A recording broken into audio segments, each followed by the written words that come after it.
देखिए, हमने एक पिछली वीडियो में एक चैप्टर सीखा था जो कि इंग्लिश लिटरेचर की 6th क्लास का पहला चैप्टर था, जिस चैप्टर का नाम था हु डिड दी पैट्रिक्स होमवर्क। उस चैप्टर के बारे में हमने अच्छी तरीके से बात करी।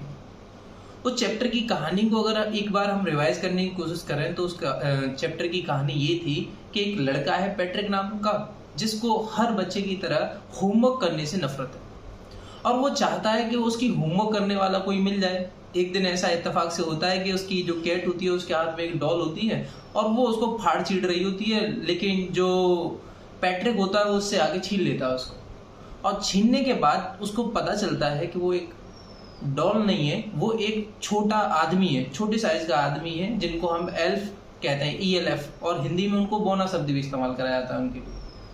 फिर पता चलता है कि उसको बचाने के लिए, यानी एल्फ को बचाने के लिए बिल्ली से, एल्फ उसको कहता है कि मैं तुम्हें एक विश प्रोवाइड करूंगा, आप मुझे मगर दोबारा इस बिल्ली के सामने मत देना, मैं एक विश जो भी आप मांगो वो दो। तो इस बात का फायदा उठा के बहुत दिनों से परेशान चल रहा पैट्रिक होमवर्क के लिए कह देता है कि तुम मेरा होमवर्क कर दो। लेकिन जब वो होमवर्क ही सुनता है, एल्फ यानी जो बोना जिसने कहा था कि तुम जो मांगो वो मैं दूंगा, जब वो होमवर्क के बारे में सुनता है उसका दिमाग ठनक जाता है, उसका दिमाग खराब हो जाता है, उसको बड़ा गुस्सा आता है, पता नहीं इसने क्या मांग लिया, मेरी तो बस की बात नहीं है। लेकिन अब अपनी जुबान दे चुका है, वो पीछे नहीं हट सकता है, इसलिए वो क्या करता है, मदद करता है। लेकिन पैट्रिक से कहता है कि जो चीज मुझ पर नहीं आएगी वो तुम्हें मदद करनी पड़ेगी। एक्चुअल में एल्फ यानी बोने पर कुछ भी नहीं आता है, कोई भी चीज उस पर आती नहीं, उसने कभी भी जीवन में अपने होमवर्क करा नहीं किसी भी सब्जेक्ट का, तो उस पर आता भी नहीं। तो वो कहता है कि पैट्रिक तुम्हें मेरी मदद करनी पड़ेगी हर काम। तो जब वो इंग्लिश का होमवर्क कर रहा होता है तो वर्ड नहीं आते, वर्ड मीनिंग नहीं पता होते, तो वो क्या करता है, वो एक एक वर्ड मीनिंग ढूंढवाता है। किससे ढूंढवाता है?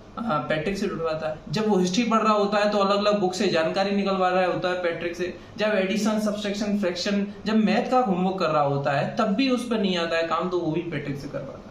तो इसका मतलब लास्ट तक हमें पता चलता है कि जो पैट्रिक है वो पूरी तरीके से अपने आप को पूरी क्षमता के साथ दिन रात लग कर मेहनत कर रहा है, और इतनी ज्यादा मेहनत कर रहा है कि उसकी आंखें तक सूज गई हैं। आंखें भी उसकी क्या हो गई हैं? सूज गई हैं, उसकी आंखें भी सूज गई हैं, इतनी मेहनत लगातार करता चला जा रहा है। और जब एंड होता है, जब वो जो होमवर्क होता है वो पूरा हो जाता है, स्कूल में होमवर्क जमा करने का समय भी आ जाता है, और जब जमा होता है होमवर्क तो जो पैट्रिक है उसको A मिलता है। A ग्रेड मतलब सबसे बेस्ट काम किया है पैट्रिक ने। चैप्टर के आखिर में लेखक द्वारा हमें एक बात बताई जाती है कि देखो साहब, ऐसा जो एल्फ नाम की कोई चीज नहीं थी। एल्फ नाम की यानी जो बोना, जो आप भी समझ रहे हो कि कोई बोना ने उसकी सच में मदद करी है, ऐसा कुछ भी नहीं था। उसकी किसी भी बोना यानी किसी भी छोटे हाइट के आदमी ने मदद नहीं करी थी, उसने सारा होमवर्क खुद ही करा था। बस मान लिया था कि मेरे साथ काम करने वाला एक बोना है। जैसे एग्जाम्पल के तौर पर अगर हम कभी ना कभी क्या होता है, मान लीजिए अंधेरा है पूरा रूम में और हम अकेले हैं, तो हम क्या करते हैं, हम मान लेते हैं हमारे साथ भगवान है, और बहुत सारे चलते चलते हनुमान जी की क्या करने लग जाते हैं, चालीसा, हनुमान चालीसा गाने लग जाते हैं। चलते होता है कि नहीं होता है ऐसा? बिल्कुल सेम उसी तरीके से उसने भी मान लिया था। ना तो हकीकत में उनके साथ हनुमान जी हैं और ना ही हकीकत में उसके साथ कोई एल्फ था। दोनों अपनी अंदर की हिम्मत से काम कर रहे हैं और करते चले जा रहे हैं। तो इसी बात पर आधारित ये चैप्टर हमने सीखा। अब बारी है कि हम इसकी एक्सरसाइज करें। इस चैप्टर में जो भी क्वेश्चन आंसर हमसे पूछे गए, जो भी फिलअप हमसे पूछे गए और जो भी चीजें चैप्टर ने हमसे पूछी हैं उसको बताएं। उससे पहले हम एक बार और जान लेते हैं कि चैप्टर के द्वारा हमें ये बात बताई गई है कि होमवर्क करने का सबसे बड़ा फायदा ये है कि तुम्हारी बुद्धि तेज होती है, यानी जो तुम्हारा ज्ञान है, तुम्हारी जो पढ़ाई लिखाई है उसमें फायदा होता है। ये सबसे बेस्ट काम है होमवर्क का। अगर तुम होमवर्क नहीं करोगे तो आपका रिवीजन नहीं होगा और आप कुछ भी नहीं सीख पाओगे। अब देखते हैं हम सबसे पहले मैंने क्या करा है। सबसे पहले मैंने इस चैप्टर को अच्छी तरीके से समझने के लिए एक बहुत सारी जो चैप्टर में वर्ड मीनिंग इस्तेमाल हुई है कहीं ना कहीं, उन सबको एक जगह इकट्ठा करके उनकी हिंदी मीनिंग बताइए, ताकि आप उन वर्ड मीनिंग को सबसे पहले सीखें। जब आप अच्छी तरीके से वर्ड मीनिंग को सीख जाओगे तब चैप्टर जब रीड कर रहे होंगे तब आसानी समझ में आ जाएगा। तो कौन सी वर्ड मीनिंग है? देखो, सबसे पहले बोरिंग नाम की वर्ड मीनिंग है, BORING, बोरिंग। बोरिंग मतलब क्या होता है? उबाऊ, यानी होमवर्क है वो जब शब्द इस्तेमाल होता है कि साहब होमवर्क कैसा है, एक उबाऊ काम है। तो आप जब भी जब वर्ड मीनिंग सारी हो जाए तो 1 मिनट के लिए वीडियो पॉज करें और जितनी भी वर्ड मीनिंग है उन सभी को नोट डाउन कर लें। वीडियो एक वर्ड मीनिंग बहुत इंपॉर्टेंट है। ग्रैब्ड का मतलब क्या होता है? GRABBED। ग्रैब्ड मतलब क्या होता है? झपट कर पकड़ना। जब वो पैट्रिक होता है वो क्या करता है, उस डॉल को बिल्ली से यानी कैट से झपट कर छीन लेता है, पकड़ लेता है। इग्नोरेमस का मतलब क्या होता है? इग्नोरेमस शब्द का मतलब होता है सीखने की इच्छा न रखना, यानी पढ़ने की इच्छा न रखना, अज्ञानी बने रहना, इग्नोरेमस। येल्ड मतलब क्या होता है? येल्ड मतलब होता है चिल्लाना। रिंकल्ड मतलब क्या होता है? रिंकल्ड मतलब होता है सिकुड़ना, सिकुड़ा हुआ, एकदम मुरझाया सा। हेम्पर का मतलब क्या होता है? हेम्पर का मतलब होता है टोकरी। ग्रिम्स्ड, ग्रिम्स्ड मतलब क्या होता है? मुंह बनाना, यानी जब वो होमवर्क ही कहता है पैट्रिक उससे एल्फ से कि तुम मेरा होमवर्क कर दो, तो वो क्या करता है? ग्रिम्स्ड करने लग जाता है। ग्रिम्स्ड मतलब मुंह बनाने लग जाता है, भौचक्का हो जाता है। भौचक्का यानी स्कॉल्ड, स्कॉल्ड मतलब क्या होता है? भौचक्का रहना, भौचक्का रह जाता है। पर्ज्ड, पर्ज्ड मतलब क्या होता है? होठ सिकोड़ना, यानी वो पूरे अपने चेहरे की ऐसी भाव भंगिमा बनाता है, ऐसा लगता है जैसे मानो कितना ज्यादा दुखी हो, कितना ज्यादा उसकी जान पर पत्थर रख दिया गया, ऐसा होता है। फिर बताया गया एल्फ या एल्फ्स, दोनों मीनिंग इस्तेमाल करी जा सकते हैं, ELF या फिर ELVES, एल्फ्स दोनों इस्तेमाल करी जाती है मीनिंग। और दोनों मीनिंग का मतलब होता है बौना प्राणी। बौना प्राणी शब्द का मतलब क्या है? ऐसा व्यक्ति जिसकी हाइट बहुत छोटी हो, बहुत छोटी हो, उसको हम क्या कहते हैं? एल्फ कहते हैं। स्क्विक्ड मतलब क्या होता है? स्क्विक्ड मतलब होता है चीख, और श्रिक्ड मतलब होता है जोर से चिल्लाना। जब एल्फ पैट्रिक की मदद कर रहा होता है तो उसे जोर जोर से चिल्ला चिल्ला के कह रहा होता है कि तुम ये कर दो, ये कर दो, ये कर दो, ऐसे सब हर चीज चिल्ला चिल्ला के करता है। तब ये शब्द इस्तेमाल हुए हैं। स्क्वीक्ड जिसका मतलब चीख होता है, श्रीक्ड जिसका मतलब होता है जोर से चिल्लाना। ग्लिच, ग्लिच का मतलब क्या होता है? कोई दिक्कत आ जाना, गड़बड़ हो जाना।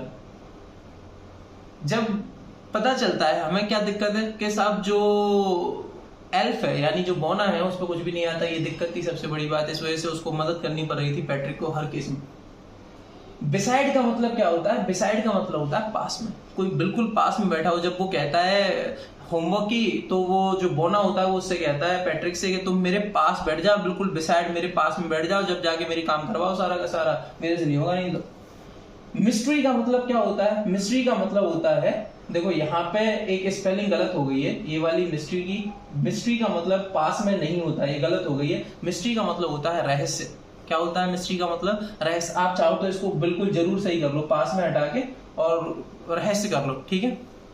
अगला देखो, अगला वियरी, WEARY, वियरी मतलब क्या होता है? थका हुआ। देखो एक WEAR वियर होता है, वियर मतलब होता है पहनना, कपड़े पहनने को वियर कहते हैं। ऐसी ही स्पेलिंग है वियरी, वाई लगी हुई है, उसका मतलब क्या होता है? थका हुआ। ऐसे ही बिसाइड का मतलब बगल में यानी पास में भी होता है, और बिसाइड का मतलब के अलावा भी होता है कि साहब मैं एप्पल के अलावा केला खाना भी पसंद करता हूं, तो उस समय पे भी हम बिसाइड शब्द का इस्तेमाल करते हैं। साथ ही साथ और शब्द जो दे रखे हैं वो क्या है? वो है पफ्ड, PUFFED। पफ्ड मतलब होता है सूजा हुआ, फूला हुआ। यानी जब पैट्रिक अपना होमवर्क कर रहा होता है, दिन रात मेहनत कर रहा होता है, तो लगातार वो ज्यादा मेहनत के कारण, पूरी रात जगने के कारण उसकी आंखें कैसी हो जाती हैं? पफ्ड हो जाती हैं। पफ्ड मतलब सूजी हुई हो जाती हैं। बिलियरी मतलब क्या होता है? बिलियरी मतलब होता है अस्पष्ट। यहाँ पे भी वही उस समय पे ये शब्द इस्तेमाल हुआ है जब वो पूरी रात पैट्रिक अपनी मेहनत कर रहा है, पूरी रात जग रहा है, तो जिसकी वजह से उसकी आंखें सूजी हो गई हैं और उसको दिन में साफ दिखाई नहीं दे रहा। SLY स्लाइली शब्द का मतलब होता है चालाकी से या सियानेपन से। सियानेपन का मतलब होता है चालाकी। SLY स्लाइली, जब काम हो चुका होता है पैट्रिक का, तो जो एल्फ होता है यानी बौना होता है, वो बड़ी चालाकी से वहां से चुपचाप पीछे वाले गेट से खिसक जाता है। उसके बाद अगला जो शब्द आया है वो है कोर्स, CHORES। कोर्स मतलब होता है ऐसे काम जो कि हमें करना पसंद नहीं। उबाऊ काम को हम क्या कहते हैं? कोर्स कहते हैं। कोर्स जैसे हमें रूम ना साफ करना, अपने कपड़े अच्छी तरीके से तय ना करना, जूतों को लाइन में अरेंज ना करना, सॉक्स निकाल के अलग ना रखना, ऐसे काम जो कि हमें करना पसंद नहीं होता, आलसीपन आता है, उनको हम क्या कहते हैं? कोर्स कहते हैं।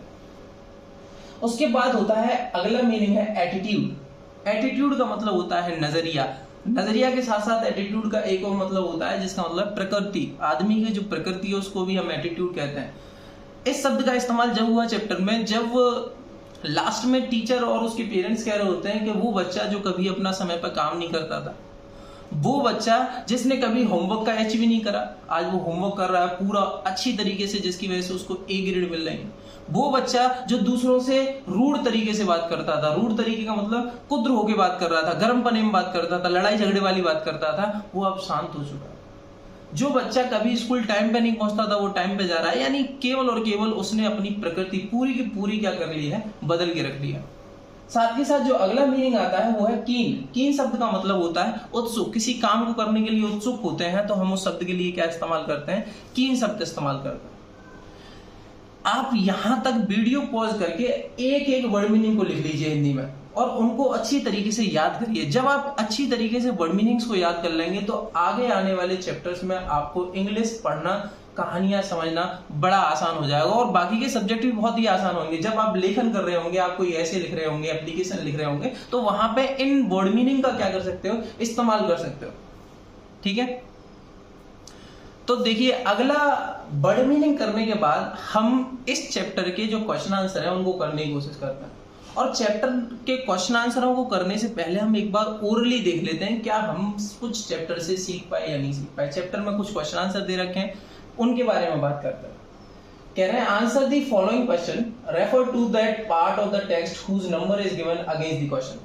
ये कह रहे हैं कि साहब ये जो क्वेश्चन आंसर दे रखे हैं, इनके हमें जो क्वेश्चन दे रखे हैं, जवाब सवाल दे रखे हैं, इनके हमें जवाब बताइए और इनका जवाब उन पैराग्राफ में छुपा हुआ है जो कि नंबर पड़ा हुआ है।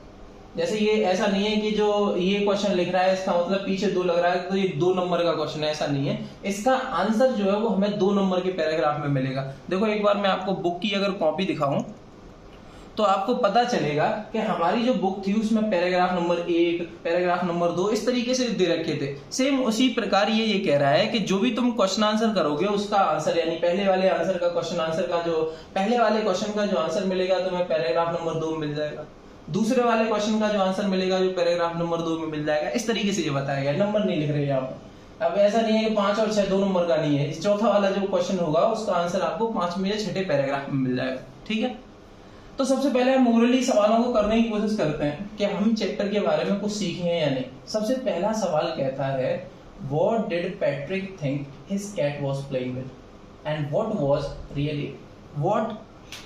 Was it really. पहला सवाल कहता है कि पैट्रिक को क्या लगता है पहले जब वो देखता है कि बिल्ली किसके साथ खेल रही है और हकीकत में वो होता क्या है।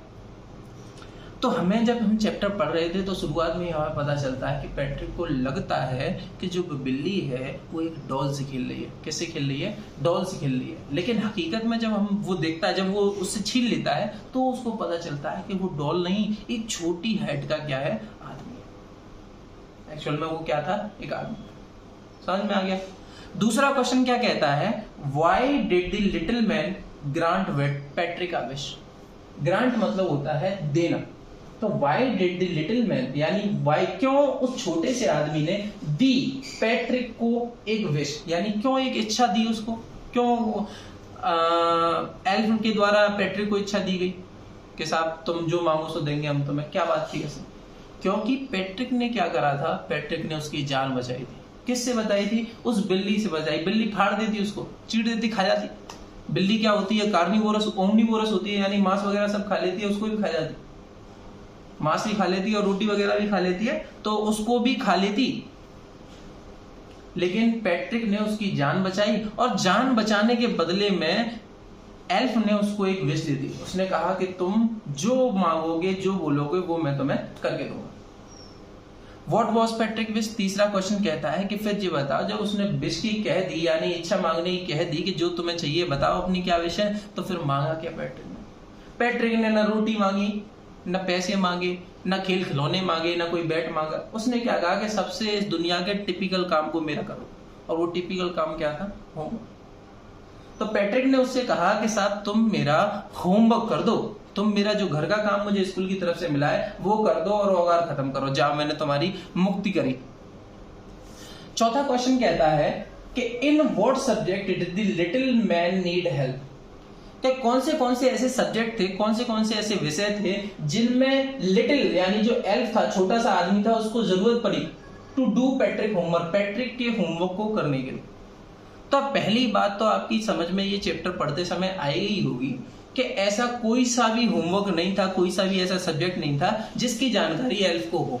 यानी एल्फ पढ़ा लिखा नहीं, एल्फ कभी पढ़ा ही नहीं था, ना उसने इंग्लिश पढ़ी थी, ना उसने कभी हिस्ट्री पढ़ी थी, उसको मैथ तो आती नहीं थी, कुछ भी नहीं आता था उस पर, कुल मिला के बात है। तो हर सब्जेक्ट में जैसे इंग्लिश में जो टिपिकल वर्ड थे, डिफिकल्ट वर्ड थे, वो पैट्रिक के द्वारा डिक्शनरी में से खोजे गए।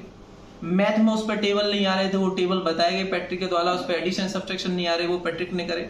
उस हिस्ट्री में उसको कुछ भी नहीं पता था, हिस्ट्री की मदद करने के लिए उसको लाइब्रेरी में से किताब लानी पड़ी और वो पढ़ी और फिर जवाब दिया उसका। इस तरीके से पैट्रिक ने हर सब्जेक्ट में हेल्प करी एल्फ की काम करने की, कोई दिक्कत तो नहीं आता। अब बात आ रही है how did Patrick help it, यानी पैट्रिक ने किस तरीके से हेल्प करी। तो देखो साहब, यानी जो होमवर्क, हॉलीडे होमवर्क करने में उसकी, यानी जो काम था, होमवर्क था, उसको किस तरीके से मदद करी, उसकी क्या मदद करी और कैसे करी। तो मैं बता चुका हूं अभी कि साहब इंग्लिश में उसने उसको जो कठिन वर्ड थे, डिफिकल्ट वर्ड थे, वो डिक्शनरी में से खोज के बताए। मैथ में उसने उसको एडिशन सब्ट्रैक्शन टेबल बताने में मदद करी। हिस्ट्री में उसने अलग अलग बुक्स की मदद से क्या करी, अलग अलग कहानियां बताई। इस तरीके से उसने अलग अलग सब्जेक्ट में उसकी मदद करी, कोई दिक्कत तो नहीं। अब कह रहा है छठा, who do you think did Patrick homework. आपको क्या लगता है कि जो पैट्रिक का होमवर्क है वो किसके द्वारा करा गया है।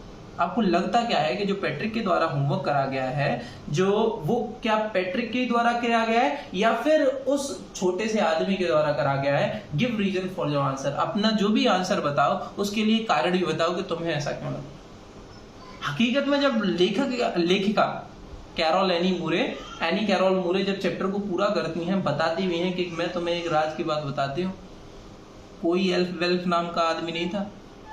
जो कुछ भी होमवर्क करा गया वो पूरा का पूरा पैट्रिक के द्वारा ही किया गया। तो बात भी हकीकत है कि पैट्रिक ने सारा काम अपने आप किया था, क्योंकि जब उसको डिफिकल्ट वर्ड नहीं आया उसने डिक्शनरी में से खोजा, जब मैथ नहीं आई तो उसने सीखी, एडिशन सब्ट्रैक्शन में बहुत मेहनत लगाई, जब उसके पास हिस्ट्री नहीं आई, ज्योग्राफी नहीं आई, एसएसटी नहीं आई, तो उसने अलग अलग तरीके की बुक से मदद ली और उनको करा। दिक्कत तो नहीं। ये होरली हो गए हमारे, अभी थोड़ी देर बाद इनको हम लिख भी लेंगे साथ ही साथ, कोई दिक्कत तो नहीं यहाँ तक। आगे देखिए, आगे यहाँ पे फिल इन द ब्लैंक्स दे रखे हैं, वर्किंग विद द लैंग्वेज। हम यहाँ पे फिल इन द ब्लैंक्स के बारे में बात कर रहे होंगे जो कि चैप्टर से दे रखे होंगे ज्यादातर। Fill in the blanks in the sentence below with the word और फ्रेजेस फ्रॉम द बॉक्स। ये कह रहे हैं कि देखो साहब, हमने यहाँ पे कुछ वर्ड या फिर ग्रुप ऑफ वर्ड दिया, यानी या तो एक शब्द दिया या दो चार शब्द का मिला के एक शब्द, मतलब एक फ्रेज दिया है। आपको appropriate, you may not know the meaning of all these words, look such word in the dictionary और ask your teacher। हो सकता है आपको ऐसे वर्ड्स की मीनिंग ना पता हो तो अपने टीचर को पूछ लो या डिक्शनरी में चेक कर लो। देखो हम बताएं आपको एक एक शब्द की मतलब जो यहाँ पे दे रखे हैं डिब्बे के अंदर, वो है out of luck. Out of luck का मतलब होता है नसीब का ना चलना। नसीब का ना चलना का मतलब क्या है कि हमारे आउट ऑफ, जैसे हम कहीं जाना चाह रहे हैं और हमारी 5 बजे की ट्रेन है, हम सुबह 4 बजे निकले घर से, लेकिन रास्ते में हमारी गाड़ी में पंचर हो गया तो हमारी ट्रेन छूट गई। तो ये एक तरीके से क्या है, आउट ऑफ लक है कि हमारा जो नसीब था वो हमारे साथ है। मिस्ट्री का मतलब हम पीछे वर्ड मीनिंग में पढ़ के आए हैं। मिस्ट्री का मतलब क्या होता है, रहस्य, जो कि गलत भी बता दिया था मेरे द्वारा। तो मिस्ट्री का मतलब क्या होता है, रहस्य। True to his word, true to his word का मतलब होता है अपनी बात पर बने रहना। अपना जो भी हमने कही है, जो भी एक बार जुबान दी है उस पर बने रहना क्या कहलाता है, ट्रू टू हिज वर्ड। कोई दिक्कत तो नहीं। कोर्स, CHORES, कोर्स का मतलब क्या होता है, मैं पिछले ही अभी वर्ड मीनिंग में सीखा था हमने। कोर्स का मतलब होता है उबाऊ काम, ऐसे काम जो हमें करना बिल्कुल भी पसंद नहीं होता लेकिन फिर भी हम करने की कोशिश करते हैं और करते भी हैं, ठीक है। सेमेस्टर का मतलब क्या होता है, सेमेस्टर का मतलब होता है टर्म, यानी जो हम पढ़ाई कर रहे होते हैं तो उसमें टर्म आते हैं। 6 महीने का एक टर्म, 6 महीने का एक term, first term second term के नाम से जो हम जानते हैं, तो उन्हीं को हम सेमेस्टर कहते हैं। यानी सेमेस्टर का मतलब भाग भी होता है। भाग मतलब हिस्सा, अलग अलग पढ़ाई के जो हिस्से चल रहे होते हैं वो सेमेस्टर कहलाता है। तो जो काम मिला था वो हॉलीडे का काम मिला था, एक सेमेस्टर का काम था पूरा, एक साल के कुछ हिस्से का पूरा काम दे रखा था। 35 डेज का लगभग काम था जो कि पैट्रिक नहीं कर पाया था और उसने बाद में पूरी मेहनत से किया। बिटवीन यू एंड मी का मतलब होता है तुम्हारे और मेरे बीच की बात। एक्चुअल में जब लेखिका चैप्टर को पूरा करती हैं तो वो बताती हैं कि किसी एल्फ के द्वारा काम नहीं हुआ था, ये मेरे और तुम्हारे बीच की बात है, किसी को मत बताना। असल में जो काम किया था वो किसने किया था, वो किया था आपका पैट्रिक ने खुद से। अगला वर्ड है लुकअप। लुकअप का मतलब क्या होता है, देखना। तो देखो अब बढ़ते हैं एक एक को करके। Someone find household dash a bore but I like to help at home। ये कह रहा है कि कोई कोई आदमी को लगता है कि हाउस होल्ड जो होते हैं कोर्स, यहाँ पे आएगा जो हाउस होल्ड यानी रोजाना घर के जो कोर्स होते हैं, उबाऊ काम होते हैं, वो बोर होते हैं यानी बड़े उबाऊ होते हैं। But I like to help at home, मगर मैं जो हूँ वो अपने घर पर मदद करने की कोशिश करता हूँ। जैसे मम्मा झाड़ू लगा रही है तो वो भी मदद कर देता हूँ, आगे कोई सामान पड़ा है तो उसको उठा दूं। इस तरीके से ये बताना चाह रहा है कि साहब हम इसमें क्या आएगा, कोर्स आएगा। कोर्स का मतलब जो भी उबाऊ काम होते हैं, उटपटांग काम होते हैं, उनको करना पसंद नहीं होता, लेकिन मैं फिर भी क्या कर देता हूँ, मदद कर देता हूँ। Who stole the diamond is still a mystery, यानी जिसने भी डायमंड को, हीरे को चुराया है, वो आज तक क्या है, आज तक रहस्य है। किसी को नहीं पता है, किसी को नहीं पता कि वो डायमंड किसके द्वारा चुरा गया। तो हम बात कर रहे थे इस वाले की कि थर्ड का क्या है, this dash we are going to have a class exhibition. यहाँ पे आएगा सेमेस्टर, यानी ये जो सेमेस्टर होगा, ये जो पढ़ाई का टर्म होगा, उसमें हमारी क्लास में क्या होगा, एग्जीबिशन होगा। यानी मैंने बताया अलग अलग तरीके से स्कूलों में क्या लगाए जाते हैं, एग्जीबिशन होते हैं, मेले लगते हैं। जैसे साइंस का एग्जीबिशन होता है जिसमें अलग अलग तरीके के प्रोजेक्ट बच्चों के द्वारा दिखाए जाते हैं, बना बनाकर। कोई पवन चक्की यानी हवा से चलने वाली लाइट बनाने वाली दिखाता है, कोई पानी से लाइट बनाने वाली चीजें दिखाता है, कोई डैम बना के दिखाता है, कोई कुछ दिखाता है, कोई कुछ दिखाता है। अलग अलग तरीके की चीजें बच्चों के द्वारा दिखाई जाती हैं। तो यहाँ पे ये थर्ड वाले में क्या है, सेमेस्टर है कि this semester we are going to have a class exhibition. अगला फोर्थ वाला क्या कहता है, अगला फोर्थ वाला कहता है कि dash the elf begin to help Patrick true to his word, यानी ट्रू टू हिज वर्ड, अपनी बात जैसे उसने कही थी, जैसा उसने वायदा किया था, जैसे उसने जुबान दी थी, उसके हिसाब से the elf begin to help Patrick. उसके हिसाब से एल्फ ने क्या करा, एल्फ ने पैट्रिक की मदद करना शुरू करा, उसने मदद करी पैट्रिक की। ठीक है, अगला कह रहा है can you dash this word in the dictionary. ये कह रहा है can you dash this word in the dictionary, यानी लुकअप आएगा यहाँ पे कि क्या आप देख सकते हो इस शब्द को डिक्शनरी के अंदर। तो can you look up this word in the dictionary. अगला कह रहा है I started early to be on time but I was dash there was a traffic jam. ये कह रहा है कि मैंने बहुत जल्दी शुरुआत करी थी घर से निकलने के लिए, लेकिन मैं आउट ऑफ लक था, मेरा नसीब खराब था, क्योंकि रास्ते में क्या था, बहुत ज्यादा वाहनों का जाम था, ट्रैफिक जाम था, जिस वजह से मेरा नसीब खराब हुआ और मैं समय से नहीं पहुंच पाया। सी से सी has got a lot of books. वो कहती है कि उसके पास बहुत सारी बुक्स हैं, लेकिन ये बात मेरे और तुम्हारे बीच में रहनी चाहिए, between you and me, but between you and me I think most of them are borrowed. बस ये तुम्हारे और मेरे बीच की बात है कि उसमें जो ज्यादातर किताबें हैं मुझे लगता है वो इसने मांगी हुई हैं, उसकी खुद की नहीं है। वो वैसे ही झूठ बोल रही है, कह रही है कि मेरे पास बहुत सारी किताबें, लेकिन मेरे और तुम्हारे बीच की बात ये है कि उस पे जितनी भी किताबें हैं वो सब क्या है, मांगी हुई हैं। तो ये फिल इन द ब्लैंक्स आपकी समझ में आ गए। तो पहले वाले में क्या है, पहले वाले चौथा वाला फिल इन द ब्लैंक्स क्या कहता है कि dash the elf begin to help Patrick true to his word. जैसा कि उसने कहा था, जो एल्फ था उसने उसकी पैट्रिक की मदद करना शुरू कर दिया। अगला कहता है can you dash this word in the dictionary, can you look up this word in the dictionary. I started early to be on time but I was out of luck, there was a traffic jam. She say she got a lot of books but between you and me I think most of them are borrowed. तो यहाँ तक हमने orally क्या कर लिया, देखिए यहाँ तक अभी तक हमने क्या कर लिया, इस क्वेश्चन आंसर इस चैप्टर में इस्तेमाल हुए जितने भी वर्ड मीनिंग है उनको हमने लिख लिया। फिर हमने क्या करा, फिर इस चैप्टर के अंदर जो क्वेश्चन आंसर है उनको एक बार ओरली हमने देख लिया ताकि पता चल जाए कि हम चैप्टर सीखे हैं कि नहीं। फिर इसके बाद हमने जो चैप्टर में फिल इन द ब्लैंक्स दिए थे उनको अब हमने अच्छी तरीके से सीख लिया है। अब हम उन क्वेश्चन आंसर्स को लिख लेते हैं कि कौन से का क्या आंसर है और किस तरीके से लिखेंगे। सबसे पहला क्वेश्चन क्या कहता था, सबसे पहला क्वेश्चन कहता था why did Patrick think his cat, sorry सबसे पहला क्वेश्चन कहता था what did Patrick think his cat was playing with, what was it really. पहला सवाल कहता है कि पैट्रिक को क्या लगा कि उसकी जो बिल्ली है वो किसके साथ खेल रही है और एक्चुअल में वो क्या था।